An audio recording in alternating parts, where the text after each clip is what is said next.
انسي اي طريقه لحمه عملتيها قبل كده. النهارده هنعمل اللحمه بطريقه جديده وبجد طعمها حكايه، بمكونات كلها متوفره عندنا في البيت، ما فيهاش مكونات خزعبليه ولا فيها اي حاجه، كلها موجوده عندنا في المطبخ. هنعمل النهارده التحميره باسهل وابسط طريقه، وطعمها بجد مش حكايه، رهيبه بجد. طبق مميز جدا وتشرفك في اي عزومات. طبعا طبق اساسي احفظيه عندك عشان العيد. اكله خطيره، واطفالك اللي مش بيحبوا اللحمه هيعشقوها. معاها صوص هيطلع منه فيه رهيب رهيب رهيب. يلا نشوف الجمال ده بقى عملناه ازاي. نبتدي كلامنا بالصلاه على النبي، اللهم صل وسلم وبارك عليك يا رسول الله. عندي اللحمه بتاعتي، هجيب لحمه شرايح. انا كان عندي قطع فقطعتها شرايح.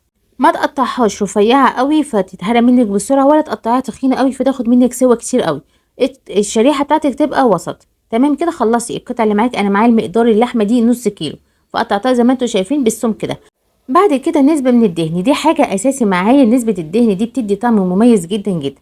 حطيت معلقة سمنة بلدي، وبعد كده قطعة الدهن اللي كانت معايا دي رحت جاية مقطعاها قطع كده وسط كده، وبعد كده حمرتها مع بعض. أول ما اتحمرت معايا نزلت باللحمة بتاعتي معاها تشوح كده، وأول ما بتاخد مني لون أروح جاي قلبها الاتجاه التاني، وحطيت رشة فلفل أسمر، وخلصت الكمية كلها. أول ما اللحمة معايا كانت تاخد لون أروح جاية حاطة بقية اللحمة اللي معايا وأقلبها لحد ما اللحمة اتشمعت معايا. حمرتها كويس جدا لحد ما اللحمة خدت اللون الاحمر الحلو ده، لان اللون اللحمه اللي هي هتاخده دلوقتي هو اللون اللي هي هتطلع عليه. بجد بصي انا كده ما عملتش حاجه، مش الريحه خطيره خرافه، انت تاكليها كده اساسا نيه من كتر ما ريحتها الجميل.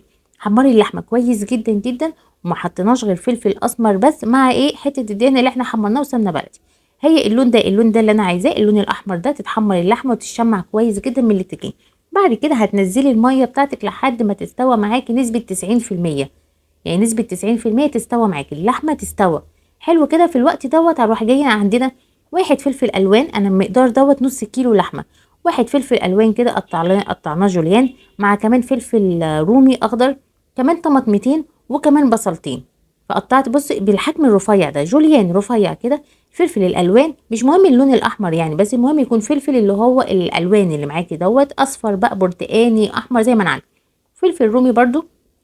وقطعي معاكي كمان طماطمتين وبصلتين كبار، قطعيهم كلهم كده جوليان معاك. بعد كده هنبص على اللحمه بتاعتنا نشوف اخبار اللحمه بتاعتنا بقى، استوت ولا فالمهم ان هي تكون اللحمه معانا مستويه بنسبه 90%. لو اول مره تشوفونا يا ريت تدعمونا بالاشتراك في القناه واللايك والشير. في الوقت ده بقى شفت اللحمه بتاعتي، لقيت اللحمه بتاعتي خلاص استوت بنسبه 90%، فنزلت عليها الخضار اللي انا قطعته، الطماطم والفلفل والبصل والفلفل الالوان، وقلبتهم كلهم مع بعض، وحطيت عليهم بس البهارات اللي حطيت، ملح وفلفل اسمر وكمون. ما حطيتش اي حاجه تاني خالص، ملح فلفل اسمر كمون. وما ضفتش ميه تاني، اللحمه عندي استوت اساسا. فرحت جايه خلاص، هي الميه مع الميه بتاعت الخضار هتنزل، هتكمل بقى معاكي السوا، وهتنزل تعمل الصوص بقى بتاعها. ما تضيفيش اي حاجه. عايزه تكملي سواها، خليها بقى على نار متوسطه على البوتاجاز لحد ما يدبل معاكي بقى الخضار دوت وتنشف معاكي. عايزه تعملي زي ما انا ما عملت، انا دخلتها بقى الفرن كمان، حمرت بقى والخضار معانا اتهمك في الفرن. انا سبته في الفرن حوالي ساعه. تخيلوا ان اللحمه مستويه معاكم 90%، دخلتها الفرن تاني معايا حوالي ساعه، مش طلعت دايبه حكايه. المهم بقى اغطيها في وش، اغطيها من فوق كده، وبعد كده دخليها الفرن.